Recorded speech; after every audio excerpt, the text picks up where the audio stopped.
My big MGTOW brothers, I'm empowered MGTOW, as we all are. So the first video I spoke about the importance of breathing, how some of my experience with it, talked about Wim Hof, showed you a section of video from Wim Hof and Joe Rogan's, Wim Hof on the Joe Rogan Experience podcast. I also mentioned this other TED Talk, which I didn't have linked in the videos, but it's being brilliant every single day. I also encourage you to please do go through the Genius Workbook. Is Your Genius at Work? So now let's continue with, I've talked about this Inner Balance app. So now let's go on to exercise and movement. So what can you do? Let's just go back to what this video says. I'm just going to play a little bit of it. Let's see. 23.5 hours. What's the most important? What's the single best thing we can do for our health?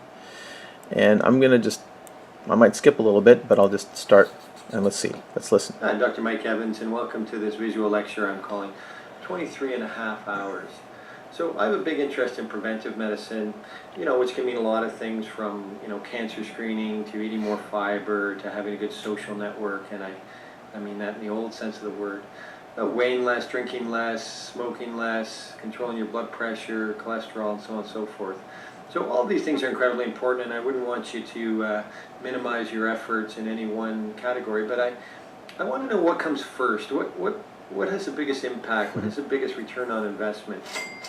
What makes the biggest difference to your health? So I did my research, and I found an answer, at least for me, and it's tricky because all these things are sort of overlapping. But I picked up this intervention, and because of its breadth, it worked for so many different health problems, and that's what I found so cool about it. So just to kind of walk you through a quick list. So this intervention in patients with knee arthritis who receive 1 hour of treatment 3 times a week reduced their rates of pain and disability by 47%. In older patients, it reduced progression to dementia and Alzheimer's by around 50%. For patients at high risk of diabetes, and coupled with other lifestyle interventions, it reduced progression to frank diabetes by 58%. Postmenopausal woman who had 4 hours a week of the treatment had a 41% reduction in the risk of hip fracture. It reduced anxiety by 48% in a big meta-analysis. That's important, Patients guys. suffering from depression, 30% were relieved with low dose, and that bumped to 47% as we increased the dose. Just going to pause right here because any of us that may have gone through or going through depression, mental anxiety, physical anxiety, I mean, it all links together. So this is particularly relevant for people who might be feeling aimless or confused and lacking drive, motivation, etc. Following over 10,000 Harvard alumni for over 12 years, those that had the intervention had a 23% lower risk of death than those who didn't get the treatment. It's the #1 treatment of fatigue, and of course the kind of outcome of choice there, my favorite outcome is quality of life, which is really all of the above and really about making your life better, and this treatment has been shown over and over again to improve quality of life. So the question is, what's the medicine, and what is 23.5 hours? So the medicine was exercise, mostly walking, so not triathlons. And let me just put it a different way. I think what I'm asking you to do is, if you think about your typical day, so there's 24 hours, and so you might spend most of your day, this varies obviously, but couch surfing, sitting at work, obviously sleeping, and what the evidence that I'm going to show you kind of tells me is the best thing you can do for your health is to spend half an hour being active, maybe an hour, and that if you can do that, you can realize all the benefits I've described in the previous slides. So let's just take a quick walk through some of the literature. So Stephen Blair, he's a professor at the... I'm just going to pause here because you guys can continue with this. So he gave us the 2.5 minute synopsis on all the benefits, and he tells you just what we need to do. So all the rest of the video really talks about evidence for it and why it's important. So please check that out. This was a big revelation for me too, because sometimes you feel like, oh, you need to do really intense exercise, running, etc., and that's not always the case. And sometimes it's better to actually do more moderate exercise more regularly because you're less likely to injure yourself. You're going to keep And again, you're also oxygenating your brain. You're going to be, you want to, if you can, just focus on breathing, or just enjoy the walk. Just be out there. I mean, this can be more the breathing stuff that we talked about before. You know, I chanted at the end of that video. I mean, I love chanting. I sometimes do it in the car. You can, there's Christian chants too. If you're Christian, there's whatever religion you are. To me, Om is just a non-denominational. It's just the primal sound of life. You know. But basically, when you're walking, the 30 minutes a day, a minimum up to an hour maybe, if you can split it to 2 walks, or you can do 3 walks. Do it after lunch. There's another thing there's a concept called 100 steps. So that if after you've eaten, if you take 100 steps, you're more likely to metabolize carbohydrates and fat that have been put into your system than if you just go back to your desk after walking.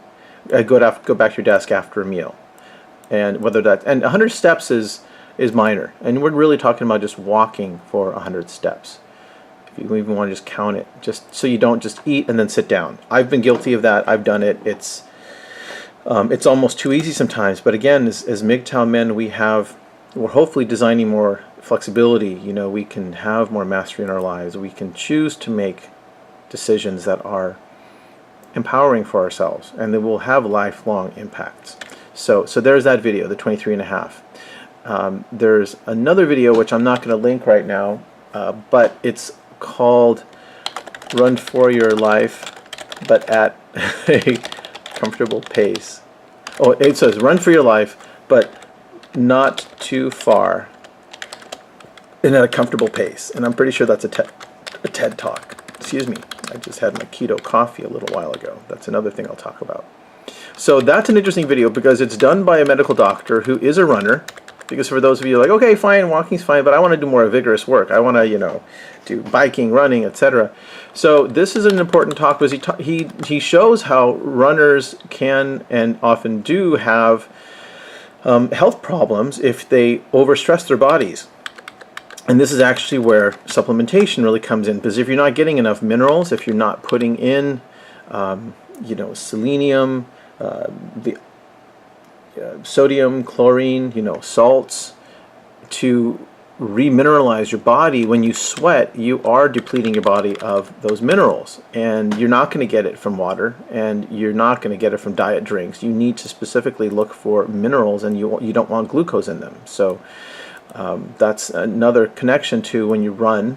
You're going to need to supplement, otherwise your body, your bones, your joints are going to be hurting. And I'll get into that a little bit more, and definitely more in this next video. I'll probably make this another. It looks like each section will be its own video.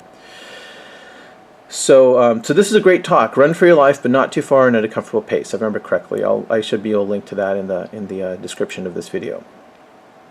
So low impact activity, you know, just getting fresh air in your system. Moving also helps circulate energy in your body. If you've got questions, if you're dealing with, you know, challenges in life, who's not, problems, whatever the case is, go for a walk. You know, go in nature. And also earthing. I didn't put that in here, but I just remembered it. Earthing, grounding. Get your feet on bare soil. On concrete's fine. You need to get your body connected to the earth, because you get the flow of negative electrons, which helps to moderate the inflammatory response, because we do need to create, our body creates inflammatory cells that help to take out free radicals. But if there's too many of the inflammatory cells, or the cells that help to reduce inflammation, if there's too many of them, then you get oxidative damage, and you need to introduce anti-oxidants, which are negative ions, which are essentially electrons, and you get that through earthing and grounding. So if you at the end of a walk, or maybe you can walk on some sand or beach, if that's possible, or find some clean grass where hopefully there's no animals that have deposited things, or just find some concrete, you know, and do earthing for say 10-15 minutes. Earthing is incredibly helpful. It feels good. If you can sleep grounded, earth, that's what I usually do. You can have a strapper on your wrist. You could put one on your feet. You can get a mat. I actually like the earthing straps that go on my wrist, because I don't have to worry about, you know, having to wash the sheet as frequently, because it has silver lining on it. So I like the earthing strap. If you travel someplace, if you're on a plane, if the first thing you do after you get off the plane is go earth, you're going to find you have less jet lag. So there's a movie called Grounded, and you can actually find it on YouTube, and I highly recommend watching that. It's a town in Alaska that basically the whole town was one man was inspired to get into the earthing, and there's all kinds of amazing stories of people that have seen incredible health benefits. So definitely check out earthing, because most of us are sitting in shoes, we're either at desks or we're working, or we're not getting the direct contact with the earth. And the native peoples, even when they wore moccasins, they were leather moccasins, they conducted more electrons than we get with the insulated rubber shoes. So, and also wood is not, you're not going to earth with wood, because wood's an insulator. So concrete, soil, salt water is the best. If you can get into salt water, that's fantastic. If you're near one of the, an ocean or saltwater lake, then that's phenomenal. So I'm going to stop here with that. And actually, so I'll stop here. This was basically, we talked about walking, exercise, restoration. The next video I will cover my comments on the pleasure aspect of self-care. Take care, guys.